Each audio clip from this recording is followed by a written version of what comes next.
చిత్తూరు జిల్లాలో ఎన్నిక ఏర్పాట్లు జోరుగా సాగుతున్నాయి. పోలింగ్ కేంద్రాలకు సామాగ్రిని తరలిస్తున్నారు. మరింత సమాచారం మా ప్రతినిధి నారాయణప్ప ప్రత్యక్ష ప్రసారం ద్వారా అందిస్తారు. పోలింగ్ సంబంధించి ఏ విధమైన అవాంఛనీయ సంఘటనలు చోటు చేసుకోకుండా ఓటర్లు స్వేచ్ఛగా ఓటు హక్కు వినియోగించుకోవడానికి వీలుగా విస్తృత ఏర్పాట్లు చేశారు. చిత్తూరు జిల్లా పరిధిలోని 14 నియోజకవర్గాల పరిధిలో 31,83,187 మంది ఓటర్లు తమ ఓటుకు వినియోగించుకున్నారు. జిల్లా వ్యాప్తంగా 3,800 పోలింగ్ బూతులు ఏర్పాటు చేశారు. 27,183 మంది సిబ్బంది వీటికి కోసం వినియోగిస్తున్నారు. ప్రత్యేకంగా జిల్లా వ్యాప్తంగా ఈ ఎన్నికలు ప్రశాంతంగా నిర్వహించడానికి వీలుగా ఇప్పటికే 14 నియోజకవర్గాల పరిధిలో దాదాపు 18,000 మందిని గుర్తించి వారి ద్వారా బైండ్ ఓవర్ కేసులు పెట్టారు. వారి మీద ఏ విధమైన పోలింగ్ సమయంలో అవాంఛనీయ సంఘటనలు చోటు చేసుకోకుండా ఉండేందుకు ముందు జాగ్రత్తగా విస్తృత ఏర్పాటు చేశారు. ఇప్పుడు మనం ఒకసారి గమనించవచ్చు, తిరుపతి పార్లమెంటు నియోజకవర్గంతో పాటు తిరుపతి నగర శాసనసభకు సంబంధించిన పోలింగ్ నిర్వహించేందుకు వీలుగా ఈవీఎంలు వీవీప్యాట్లు అందజేయడానికి పెద్ద ఎత్తున ఇక్కడికి అధికారులు సిబ్బంది పోలింగ్ సిబ్బంది వచ్చిన దృశ్యాలను కూడా మనం ఒకసారి చూడొచ్చు. ఇక్కడ తిరుపతి నియోజకవర్గ పరిధిలోని ఈవీఎం కేంద్రాలను పంపిణీ చేస్తారు. అదేవిధంగా తిరుపతి పార్లమెంటు పరిధిలోని తిరుపతి నియోజకవర్గానికి సంబంధించిన ఈవీఎంలు కూడా పంపిణీ చేయడానికి సిద్ధంగా ఉన్నారు. మన దగ్గర Tirupati returning officer Tirupati municipal commissioner Vijayaramaraju ఉన్నారు. వారి నుండి మరిన్ని తెలుసుకుందాం. సార్, ఇప్పటి వరకు ఎంతమంది సిబ్బంది హాజరయ్యారు? ఇక్కడ నుంచి ఎన్ని ఈవీఎంలు వీవీప్యాట్లు డిస్ట్రిబ్యూట్ చేస్తున్నాం మనం? ఈరోజు తిరుపతి నియోజకవర్గానికి సంబంధించిన వరకు ఎస్వి ఆర్ట్స్ కాలేజ్లో ఈ డిస్పాచ్కి ఏర్పాట్లు చేయడం జరిగింది. ఈరోజు ఈ షామియానా వరకు ఓన్లీ రిజర్వ్ స్టాఫ్ ఇక్కడ పెట్టడం జరిగింది. మిగిలిన అందరు స్టాఫ్కి వరకు కూడా ప్రతి క్లాస్ రూమ్స్లో కూడా సెక్టర్ వైజ్ పెట్టడం జరిగింది. ఎందుకంటే ఎండ తీవ్రత ఎక్కువగా ఉంటుంది కాబట్టి మధ్యాహ్నం వరకు ఎండలోనే ఉండి పనిచేయాలి కాబట్టి వాళ్ళకి ఏర్పాటు చేయడం జరిగింది. మొత్తం 261 పోలింగ్ స్టేషన్స్కి అసెంబ్లీ మరియు పార్లమెంట్ వరకు ఈవీఎంస్ అన్నీ కూడా మధ్యాహ్నంకి అందరికీ అందజేయడం జరుగుతుంది. స్టాఫ్ కూడా ఆల్మోస్ట్ 85% రిపోర్టింగ్ జరిగింది ఇప్పటి వరకుని. దానికి రూమ్ వైజ్ ఎవరెవరికి ఎక్కడ మ్యాచింగ్ అండ్ బ్యాచింగ్ ఏమైనా ఇష్యూస్ ఉన్నాయో చెక్ చేసుకోవడం జరుగుతుంది. Almost micro observers webcasting staff అన్నీ కూడా ఏర్పాటు చేశాము. ఇప్పటికే వీళ్ళు ట్రాన్స్పోర్టేషన్స్ కావాల్సిన వెహికల్స్ అన్నీ కూడా పక్క గ్రౌండ్లో ఏపీఎస్ఆర్టీసీ సైడ్ నుంచి అలాగే ఆర్టీఓ నుంచి మొత్తం అన్ని ఏర్పాటు చేశాము.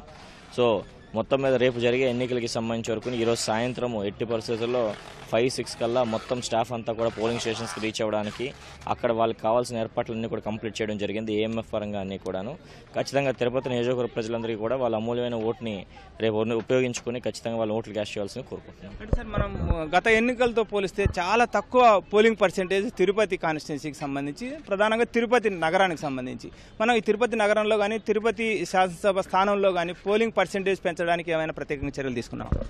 ఇప్పుడు గతంలో పోల్చుకుంటే రోల్ రివిజన్ అనేది కంటిన్యూస్గా అప్పుడు జరగలేదు కాబట్టి 14-15లో మేజర్గా మన రోల్ చూసుకుంటే 49%, 50% వరకు ఓటింగ్ జరగడం జరిగింది. దాన్ని ఉద్దేశించి ఎలా అయితే ఎక్కడైతే తక్కువ ఓటింగ్ శాతం ఉందో అక్కడ ఐఆర్ఈఆర్ కింద 2015లో ఎవరైతే ఇక్కడ ఉండట్లేదో వాళ్ళ ఓటర్స్ అన్నింటినీ తొలగించడం జరిగింది. సో దాని తర్వాత లాస్ట్ 3 ఇయర్స్ నుంచి అప్డేషన్తో చేసుకుని మొత్తం ఇప్పుడు ప్రస్తుతం ఉన్న రోల్ ఎవరైతే ఉన్నారో అందరిని అప్డేట్ చేయడంతో పాటు స్వీప్ యాక్టివిటీస్ కింద అందరూ కూడా వాళ్ళ అమూల్యమైన ఓటుని ఎలా ఉపయోగించుకోవాలి, ఎందుకు ఓటు వేయాలనే దానికి అవగాహన కల్పించాం కాబట్టి ఖచ్చితంగా ఈసారి ఓటింగ్ పర్సెంటేజ్ తిరుపతి నియోజకవర్గం పెరుగుతుందని అనుకుంటున్నాం. ఏంటి సార్, మనకు తిరుపతి నియోజకవర్గం పరిధిలోకి వచ్చేసరికి అత్యంత సమస్యాత్మకంగా గుర్తించిన పోలింగ్ కేంద్రాలు ఏమైనా ఉన్నాయా? వాటి దగ్గర భద్రతా ఏర్పాట్లు కానీ లేకపోతే ఎలాంటి చర్యలు తీసుకున్నా ప్రశాంతంగా నిర్వహించడానికి? ఇప్పుడు 261 పోలింగ్ స్టేషన్స్లో పాటు ఒక 130 పోలింగ్ స్టేషన్స్ వరకు మనకి క్రిటికల్ పోలింగ్ స్టేషన్స్గా గుర్తించడం జరిగింది. ఈ పోలింగ్ స్టేషన్స్లో స్పెసిఫిక్గా ఎక్స్ట్రా స్టాఫ్ని డిప్లాయ్మెంట్కి ఏర్పాటు చేసుకున్నాము. దాంతోపాటు separate special task force, striking force వాటిని కూడా పెట్టుకున్నాం కాబట్టి అక్కడ కూడా ఎటువంటి ఇబ్బంది లేకుండా చూసుకుంటాం. Thank you sir. తిరుపతి నియోజకవర్గానికి సంబంధించి 131 అత్యంత సమస్యాత్మకంగా పోలింగ్ కేంద్రాలను గుర్తించామన్న అభిప్రాయం వ్యక్తం చేస్తున్నారు. ఇదే విధంగా జిల్లా వ్యాప్తంగా మనం గమనిస్తే ఇప్పటికే 14 నియోజకవర్గాల పరిధిలో దాదాపు 18,000 మందిని గుర్తించి వారి ద్వారా బైండ్ ఓవర్ కేసులు నమోదు చేశామని ఇటు తిరుపతి అర్బన్ ఎస్పీ అన్బురాజన్ కానీ అదేవిధంగా చిత్తూరు ఎస్పీ కానీ రాహుల్ దేవ్ శర్మ కానీ ప్రకటించారు. అదేవిధంగా జిల్లా వ్యాప్తంగా అత్యంత సమస్యాత్మకంగా గుర్తించిన పోలింగ్ కేంద్రాలను 250 పోలింగ్ కేంద్రాలు అటు పుంగనూరుకు సంబంధించి కానీ ఇటు చంద్రగిరి నియోజకవర్గానికి సంబంధించి కానీ అత్యంత సమస్యాత్మకంగా గుర్తించారు. ఎన్నికల నోటిఫికేషన్ వెలువడిన సమయం నుంచి చంద్రగిరి నియోజకవర్గంలో అన్ని కీలకమైన సంఘటనలు చోటు చేసుకున్నాయి. ఓవైపు అధికార ప్రతిపక్షాల మధ్య ఘర్షణలు కూడా చోటు చేసుకున్న నేపథ్యంలో ఆ నియోజకవర్గం మీద ప్రత్యేక దృష్టి సారించి స్వేచ్ఛంగా ఓటు హక్కు వినియోగించుకునేందుకు ఓటర్లకు అవకాశం కల్పించేందుకు అవసరం ఏర్పాటు చేశారు.